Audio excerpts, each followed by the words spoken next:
All right, folks, welcome back to what is it today? March 27th edition of the Howling at the Mic slash Timberwolves Yeah, Talk Timberwolves slash talk. Timberwolves talk. Timberwolves Talk podcast. Whatever we're doing now, whatever this is, it's two guys talking about the Timberwolves. If you're new here, That's all it is. It's something two. like No, that. it's two guys. It's one guy who barely even watches the team anymore, but he loves them, and then one guy who watches it, basically educating the other guy all about the Wolves and trying to educate you guys as well, or you guys, or just giving you guys some points to comment about and just kind of feel better about yourself because of the stuff we're saying. Like, Make fun of some of our takes. Like I feel like this podcast in general is kind of just living off the magical 2022 season of the Minnesota Timberwolves. I would no, no, argue the I'd say most it's living fun. off the 2020 season. The Yeah, true. that Anthony, was actually, right when Anthony Edwards got drafted, that's kind of when we were getting into podcasting during COVID. Yeah, we're still living off that first interview with Darren Wolfson, our best friend. Honestly, I hope he's watching this. I hope he is too. I hope that the Timberwolves can kind of repeat some of what they did in the playoffs because I feel like the vibe with this team this season has been so bad compared to what it was last year. Like last year, I think a lot of people were just like kind of happy with the team, happy where they were at, just happy to be there. And then this year, it's kind of been like it's been a major disappointment to a lot of Yeah, people. I think the way I would describe it is last year we were overachieving, and this year we're underachieving. So it's just like the feeling when you're overachieving is just so great because there's nothing to lose. Like if we would have got swept by the Grizzlies in the playoffs, like it would have been like okay, like that probably should have happened. But now this year, like just with how horrible we've been playing after the iconic trade that really drove me and Chris out of the podcasting game. After that, like We it's only did a just couple. We only did a couple episodes after that, and a lot I of it was trying to like think we've done one rash. episode after D'Lo got traded. Like it's been that Yeah, long. it has, and I think like I feel like we rationalized the Gobert trade pretty decent. Like we knew like this was gonna take longer than a season, but then when Cat goes down for 52 games with like a calf strain that was only supposed to keep him out 3 weeks, and then the team wasn't as good. The Western Conference this year is just tight. Like this is as tight as it's ever been in like NBA history. We're 1.5 games out of the 4 seed right now, and we're 2 games out of the 11th seed, not even making the playoffs. So it's unbelievable how tight the Western Conference is right now. This team could very well not play a playoff game this year, which would be terrible. So it's such a different year, such a different narrative, such a different team than it was last year. But after all that, I feel like right now this team is getting close to those vibes from last year, at least in my mind. Like they're starting to feel exciting again. It's starting to feel like we're coming back, like we're getting that spirit back just a little bit. And it's a whole new roster. It's a whole new roster when you watch them. If you've taken a month off from watching them and you look out there, you're like, who even are these guys? But Yeah, yeah. they're having fun. They're having fun again. I think this last night's game was like the big like last night's game felt like some of the games last year where it was really fun to watch. Such an epic victory. They're in a good position now. They needed to beat the Warriors to really have a realistic shot at that 5 or 6 seed, and they did that. And I mean they have a tough little road stretch here for the next 8 games. They're on their West Coast run right now. They get the Kings tonight as we're recording this. They got I think the Lakers Wednesday. They got I mean they got a few more tough matchups that they got to play through, and it's exciting because like these 8 games are going to determine so much of what this team's going to do. Like I think it would be pretty massively disappointing to be in the driver's seat right now with a fully healthy roster and then to I guess just get a play-in spot and then lose and then not make the playoffs. So I think we had expectations of them winning a playoff series in the first round at the beginning of the season, the few podcasts we did there. And I think like it's interesting how much turmoil this season's had, but at the same time, there's still like a weird roundabout way they could actually get there and accomplish that goal. Like it's Yeah. possible. What I was thinking is like, so we got how many games left do we have on the season? 8 games. So if we can somehow get our way to that 5 or 6 seed, win a playoff series, then like I feel like none of this matters. This whole regular season, everyone talks about how in the NBA the regular season doesn't matter. And if You we can think go, that you think history will be kind to the Timberwolves, like a lot kinder to this year's Timberwolves if they did that? Like I think a lot of I think you're probably right. A lot of that regular season stuff would just be swept under the rug. it's crazy. Like literally all of the, but it goes the other way as well. If the Wolves somehow, if in the most Minnesota Timberwolves way ever, if they somehow miss the playoffs this year or get eliminated in the first play-in game, then I think everything that has started to trend up this season will completely go down, and everyone will say this is the worst thing to ever happen to Minnesota sports. Almost, And it's possible. Like it's very it's possible. That's absolutely why we're in a weird possible. spot. But we've been getting some help actually. Every team that we really needed to lose in the previous few days lost. Like the Clippers lost, the Warriors lost, the Lakers lost. Our man Pat Bev helped out with the Lakers losing. I think did you see him giving LeBron a little too small? So that was good to see Pat Bev somehow. And Helping us, almost a year removed from the legendary playing game that Peyton and I were at, jumping on the legendary. scores table. I always see the I'm the man. You ever see that one on Twitter? They Yeah, got the I'm the man playing in the background. Like, so it was good to see Pat Bev just doing that, helping us out. And it's they are finally fully healthy. Like they're a way more watchable team now. I think they can do it. I want to say they can do it here in the next 8 games. I love Mike Conley, man. I really love what Mike Conley and Gobert have been doing. Nas Reed, so I always go on these weird stretches where I delete social media and all this stuff, but like deep down, I still find ways to stay connected, sadly. Um, so what I do is YouTube. They got like these like polls on YouTube, and one of them was who is the most underrated player in the NBA? And Nas Reed was one of The options. he only had about 4% of the vote, but still, like the fact that Nas Reed is getting that attention is awesome because he's having a hell of a year. I swear every time I see the notification about a Timberwolves game, he's up there.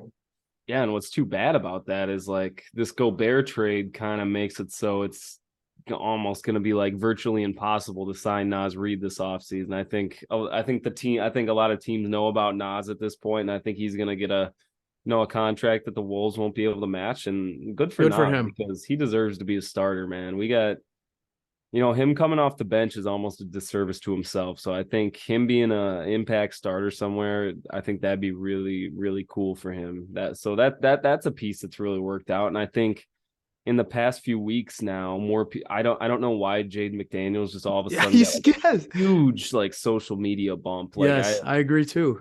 everyone knows about Jaden McDaniels now. He's kind of been the talk of the town, and he's been playing really well. And when Ants sprained his ankle in the past 2 weeks, Jaden's been scoring. So there is better vibes around this team now. I mean, Kyle Anderson too. I think Yes. we both knew he was going to make a huge impact, but he had like 5 steals last night, The big flirted one. with a triple double, huge one at the end. Like Yeah, dude. the team's deep. The team's deep. They got pieces.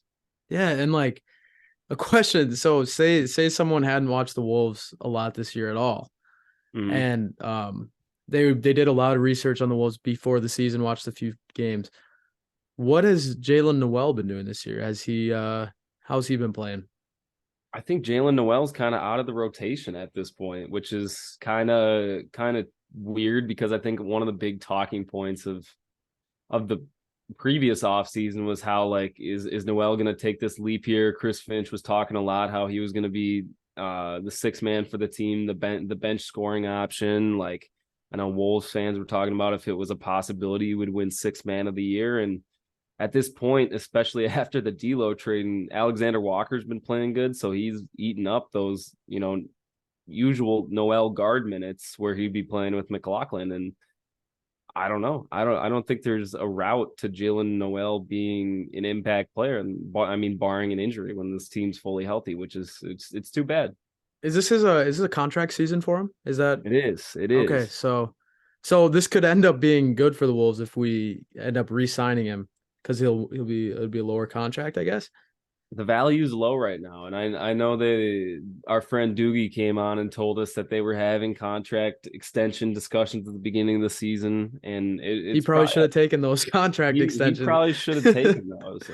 I mean, what value would you present Jalen Noel at? Do you think within the confines of this team? Because you don't want to give him more than like more than what a 10th man in a rotation would Yeah, be. exactly. He's a glory. Yeah. So I mean, again, it's another one of those players where like we've been watching him for how many years? 3 years, like really following him closely. I kind of want to see him go somewhere else and really like show what he can do because he's a great basketball. He can score anytime he wants. It's just when he's not getting the opportunity, it's hard for that. I think this team this year too is when it's fully healthy. It's that was like the D'Angelo issue when he was on the team. Is like, is there too many offensive mouths to feed? Do you want to like?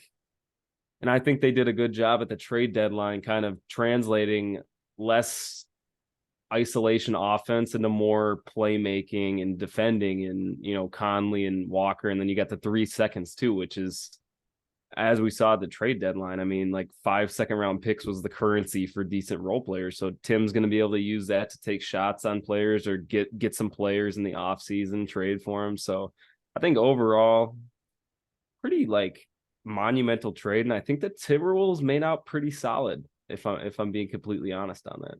For the D'Lo trade. I think so. Yeah, Yeah, I I think think it so was too.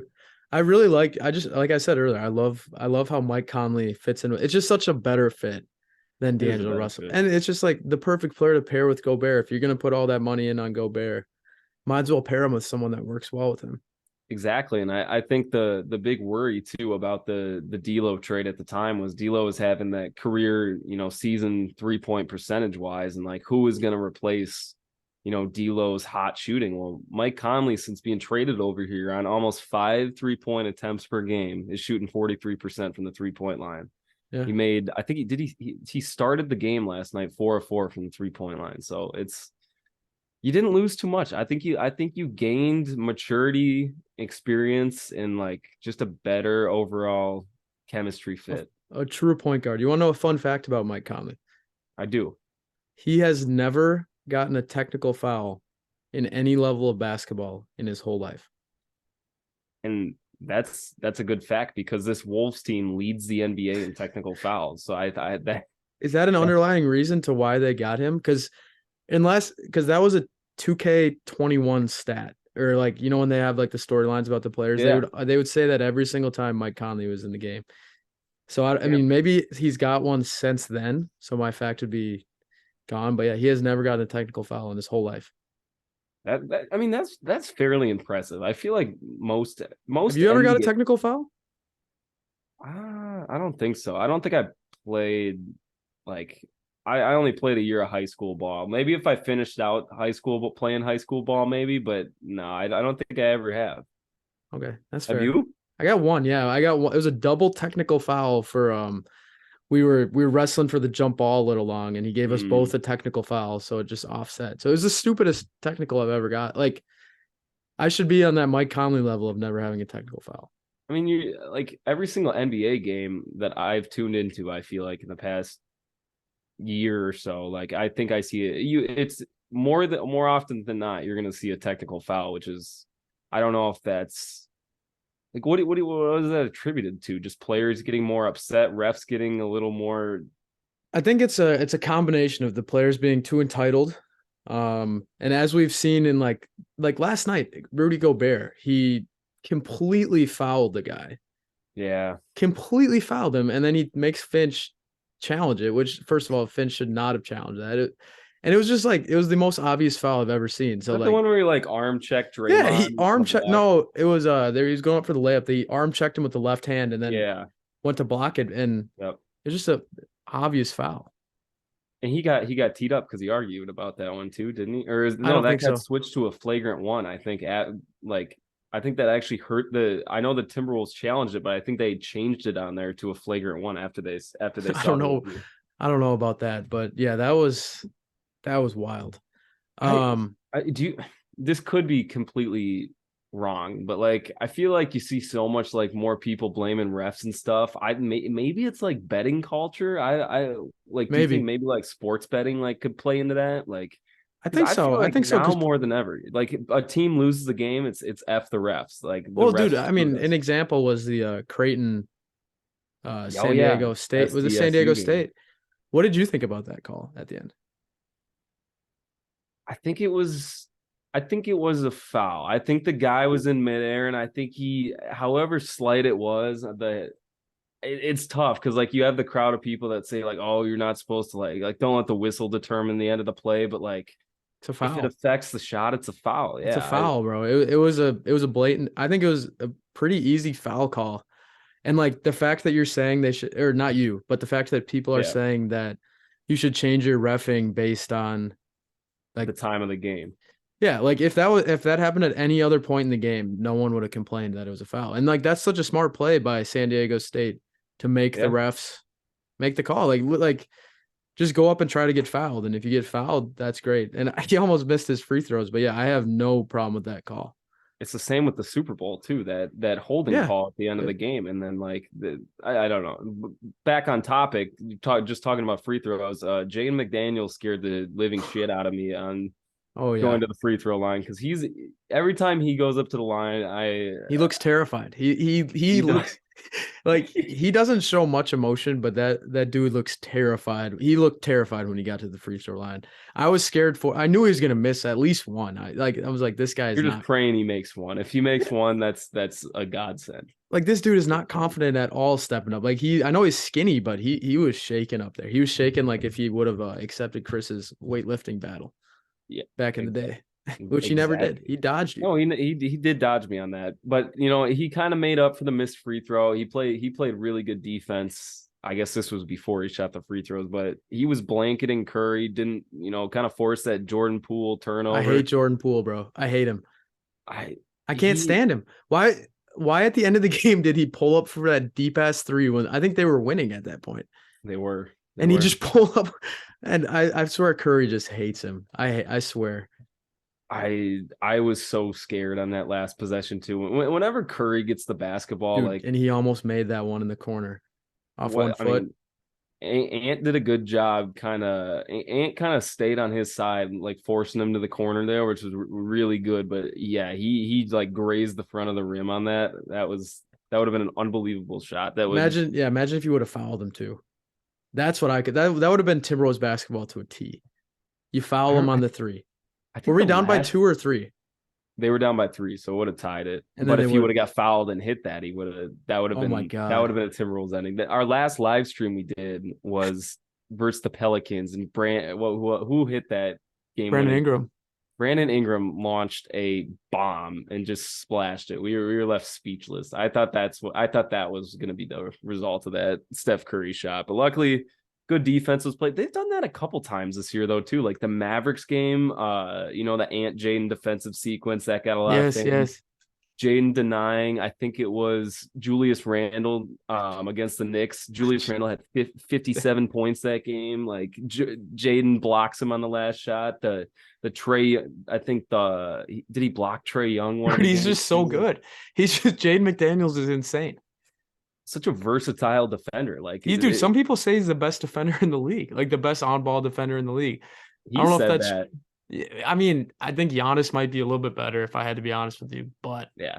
There's some better defenders, but like he is one of the most like versatile defenders. Like having to go up against Trey Young one game is so completely different than having to guard LeBron or Giannis the next game. So it's pretty incredible. He's gonna get paid, and that's gonna dude, yeah, I mean, we always love to talk about the Michael Jordan, Scottie Pippen comparisons here, but like literally, like he's on that track right now with this defense. he is, man. I mean, he is. And I think, of course, we me and Chris, we don't pay for the extended Zoom sessions anymore, so we don't have too much time. But I think we need to talk about this guy right here for a decent segment because, first of all, Chris, the number one thing I noticed about the Timberwolves was Anthony Edwards' shoes lately. Insane. Those Hardens, Yeah, Dude, dude. Well, those might be some of the best basketball shoes I've seen in the last couple of years. yeah, but there's some controversy because he that was the first game against the Hawks that he wore those. He twists the ankle, then he puts Yep. these on the first game back, and he takes them off at halftime and changes into the old Adidas. So I Last don't think game yeah, against the against the Warrior. Warriors. No, he was wearing Yeah. the pink ones. He was wearing the pink ones at the end of the game, I swear. I thought he changed. I thought our friend of the show, Dane Moore, I thought tweeted out he might have changed his shoes or something. That could be false. I'm not No, totally because he sure. was wearing the pink Hardens at the end of the game. I was just like, wow, those are some good looking basketball shoes. All right, I think that's all. The Harden Volume Sevens, Heat. Because he has his own player edition too. I think he wore those during the All Star game, and he's getting his own signature shoe now next year, which is kind of cool. Really, Yeah, that was. I wish he was not an Adidas guy. I think being an Adidas guy just takes so much swag out of a player. I agree. There's certain types of players that are just Adidas guys, and I feel like Ant would have been a Jordan. I feel like Ant would have been a good No, Jordan because all the for the Jordan basketball. Jordans are not good either anymore. It's like Luka Doncic, Oh, true. Zion, Tatum. Like it's just, I feel like I don't know. The best shoes that have came out in the last little while are the John Morants. I like those a I lot. haven't seen those. I haven't seen the signature shoe. I heard they're cool though. But yeah, That guy has had a season to say the he, least. my man has plummeted. He's done everything he can to. I mean, like, I this is like we are already so biased against him, so like it's not even like we're gonna have a bad opinion on Ja just because we that playoff series left bad taste in our mouths. But yeah, I feel like I he's th- just I think it's. squandering. I feel like it's a. I hate to say this. I hate to be that guy, but I think it's a little bit of an overreaction, to be honest. Like Oh, I I don't love Ja as a player. I don't really love him as a person. I mean, I like him kind of as a person, but I think I don't know what happened to the point where now he's just everyone hates him. yeah. Well, the I think it was just like the string of events that occurred because like he had the pointing a laser at the Pacer Yeah, staff, which was that's a little sketchy. I think he there was the story that came out where he like punched a younger kid in the park while they were playing basketball. Like if that's real, that's messed up. Like, but I didn't really get the. I I mean know a he brought a gun. gun. I get the gun, but like I didn't think the like what's the deal with the strip club videos? Like yeah, he's I that's pretty messed up that the strip club released those photos. I thought Yeah, of I him at agree. the strip club. Yeah, I don't know. It's a sticky situation, but I don't know. I think he's gonna be fine. I hate his interviews that he's been doing lately. Like when he gets like when he's trying to like clean up his like PR. Yeah, Like no, it's I just agree with that. pathetic. He literally sounds like a robot. But It's very possible we see them again. Like it's either my prediction is we're going to be either the 6th or the 7th seed. And, barring that we don't have a plan mishap, barring we win our first plan game and we're the 7th seed again, like we were last year, the Grizzlies are likely to be they're going to be the 2 or the 3 seed. And I think we're either going to be the 6th or the 7th seed. So I have a feeling we're either going to see the Kings or the Grizzlies. And I think it'd be like cool playing a new team, but I would really want to run a Memphis series back because we've done good against them this year too. I'm pretty sure it's either a split or we've got the best of them so far this year. I I think we beat them in a series. I I really think so do. too. And I also like Jaren Jackson has been having a hell of a year. Like he'll probably be the defensive player of the year, I'm pretty sure. Um but like against the Wolves, or from all I remember of him is he just fouls every single play.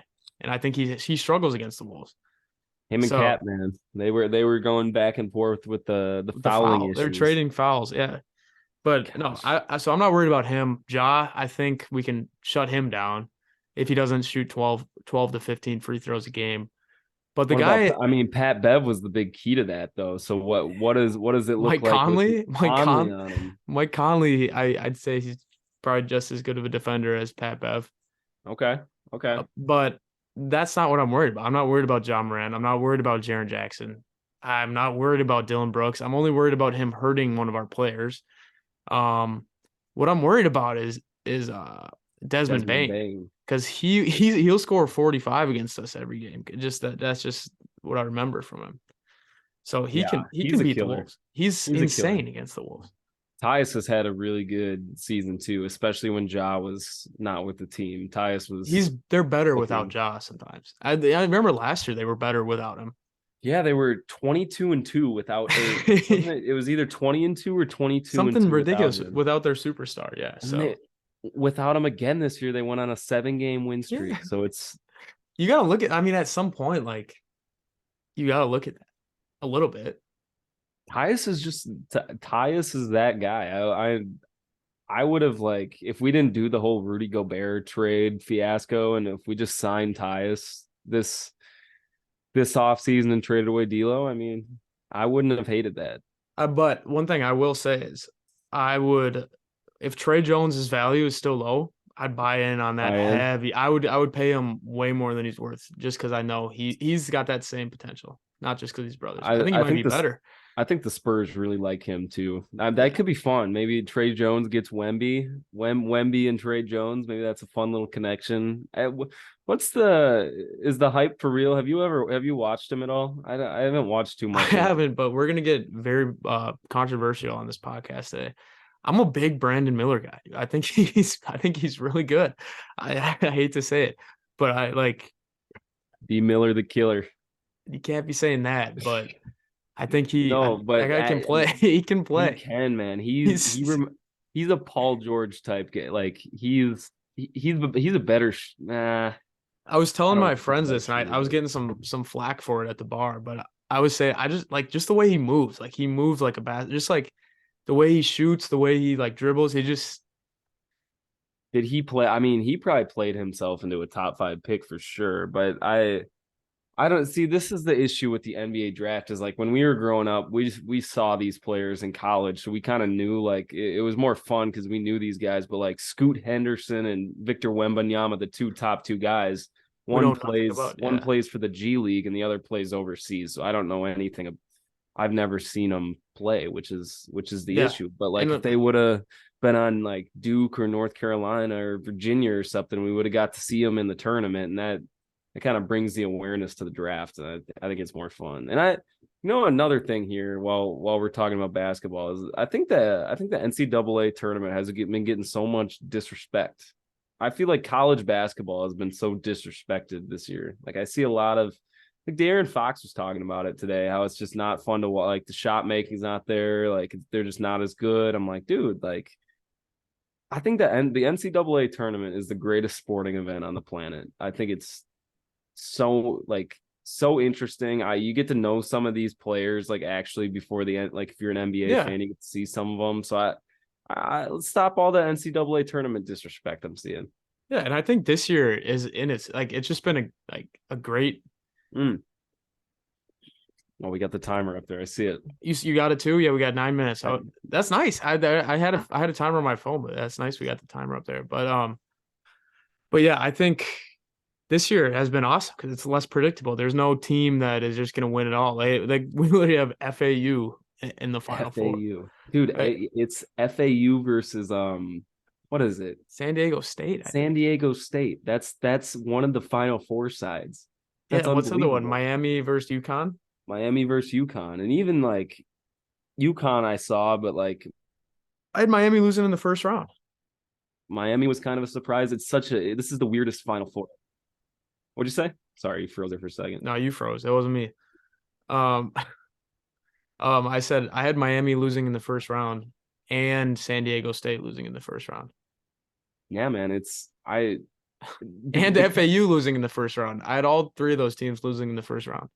I think the college tournament nowadays is just like it's experience more than anything because like you Yeah. don't have all these top flight NBA kids playing for the Blue Bloods anymore. You only get a couple of them a year for those teams, so like it's just experience is always going to win out over like the super young, Well, like and team, highly like team. it's because all the transfer portal is opened up. So like these guys, like these teams are not true teams anymore. Like they're not playing 4 years together and not getting that chemistry. So like when you have a team that actually has most people playing for 4 years together, like you can tell, and that's what wins games in the tournament.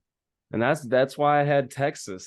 Texas had, I think, 4 out of 5 starters were either fourth or fifth year players, and I mean they went pretty far, but like it's the same with Miami too. Miami's super experienced, but they have a huge NIL program that's especially in the pretty cool. women's program. Yeah, the women's program. But yeah, it's the FAU too. FAU's got a bunch of fourth and fifth year guys that just play. And bringing it all the way back to the Wolves. That is why I think it's good that we kept the young core. And I think that that's why it might take a little bit more time this year, because we basically have guys coming in the transfer portal with like Gobert and stuff. So, it's going to take a few years. And that's the moral of the story, that basketball is a team sport, and chemistry is probably the most important part of basketball, and it gets overlooked the most. That was a good way to tie it back in. I can appreciate that, because you kind of look at the D'Angelo Russell fit, especially, was pretty funky with Rudy, and obviously the off court stuff was not good either through the reports. But like, you bring Conley in, it's a better fit. The team, looks a little better, plays a little smoother. So, but yeah, it's not going to be this year. I honestly, I don't think it's going to be this year. I'm going into it. If they win a few games in the playoffs, I think they'll be overperforming in my eyes.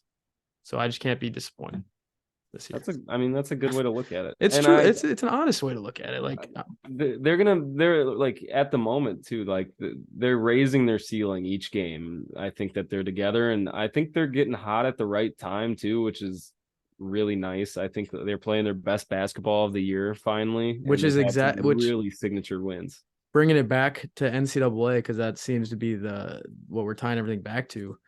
You'd much rather be an NCAA team that wins 8 straight, wins their conference tournament going into the big dance, than being a team that starts off very strong and then starts to do poorly in the conference tournament. So like, peaking at the right time, that's another thing basketball is about, peaking at the right time. And if we can go on this 8-game stretch here and peak right now, getting better every single game, anything can happen, team. Bro. FAU is in the Final Four. Think about that. I mean, yeah, think about that. We only got 6 minutes left here, but like, the playoff field is not really that daunting this year. Like, is there any team that you would feel so like absolutely you don't want to face healthy, maybe besides like a healthy Suns? But like, nah, not even. They don't have the chemistry either. Like, they have not had any time to really click. Yeah, like there's no series I think that's just so totally unwinnable. But so if you go over to the East, that's insane. There's some Goliaths in the East. That's funny how East will win the finals this year. Oh yeah, it's funny how quick that switched. How the West was like so much better than the East for a lot of years there, and now it's just the opposite.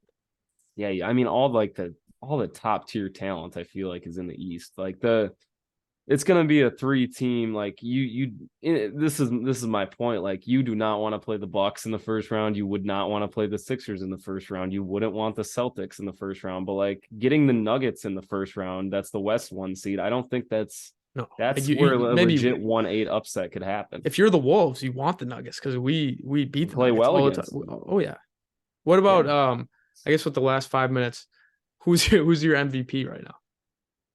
MVP of the league? Oh, that's a big discussion. I don't follow like the mass NBA as much as I like watching some Wolves games, but maybe give it to Embiid this year, because this is my whole point. I think Jokic is such a phenomenal player, but like, if you do give Jokic that MVP, he's gonna three-peat the MVP. And is Jokic, looking back on history, is Jokic like a 3 MVP in a row type player? Is he? Dude, I'm voting Jokic this year.